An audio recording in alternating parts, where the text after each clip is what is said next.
Welcome to CTL SC1X, Fundamentals of Supply Chain Management and Logistics. In this lecture, all I want to do is introduce concepts of supply chain management and logistics and set the stage for the remainder of the course. But first, let's talk about some supply chains for a few different products. And so what I'm showing here are four very different products that you would think have very different supply chains. And you'd be right. In the top left, we have bananas being sold in a U.S. grocery store. On the right, we have an integrated ignition assembly. On the bottom right, we have women's pumps. And on the bottom left, we have a bunch of bags of cement, of concrete. So if you look at these, you'd think, wow, there's nothing that could be similar in these supply chains. And the interesting thing about supply chain management is that every product has a story, and every product is part of multiple supply chains. So everything you touch, and most things you don't, flow through some kind of supply chain somewhere in the world. It's very, very rare where you can think of an item that gets created, manufactured, or grown and consumed in the exact same place at the exact same time. You need to have supply chains to overcome the tyranny of time and space, and that's what supply chains do. But again, you look at these four very different products, and what's interesting is there's a lot of similarities you might not think about.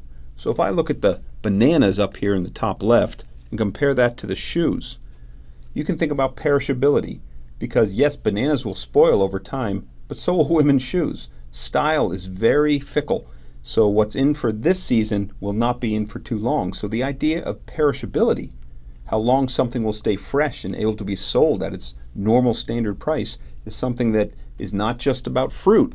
It's about many other fashion items. Then you can think about sourcing. You don't have a lot of choice of where you can source cement or for where you can source bananas.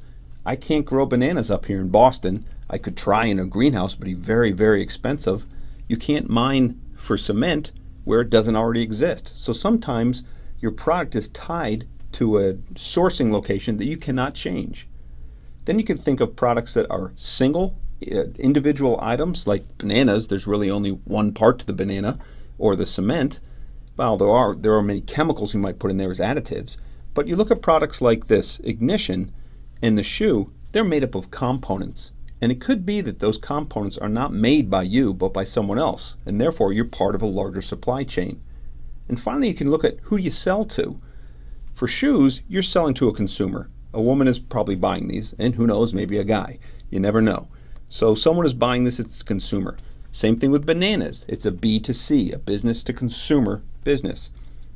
For these ignition assemblies, it's probably being sold to an auto manufacturer or an original equipment manufacturer, or OEM. Same thing with these bags of cement. Chances are it's being sold to a construction company. So if I look at these four different products, what's really interesting is that the same decisions are being made by the people managing those supply chains in each one of these products.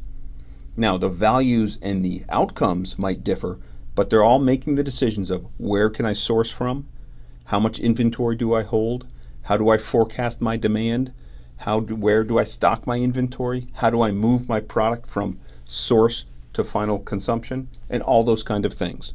And what we'll do in this course is discuss the concepts and methodologies that will allow you to plan the supply chains for products as diverse as bananas, women's shoes, automotive parts, cement, and everything in between. So what are we going to do in this lecture? Well, we're going to answer five big questions. First is, what's a supply chain? Then we're going to talk about the differences between logistics and supply chain management. Then we're going to talk about different perspectives of how you can view supply chain management, because it's a very new and evolving field. People have different perspectives, and it helps you to understand those. Finally, we'll talk about the challenges that are faced for supply chain. And then finally, the last thing we'll do is, why should you care? All right, so let's get started.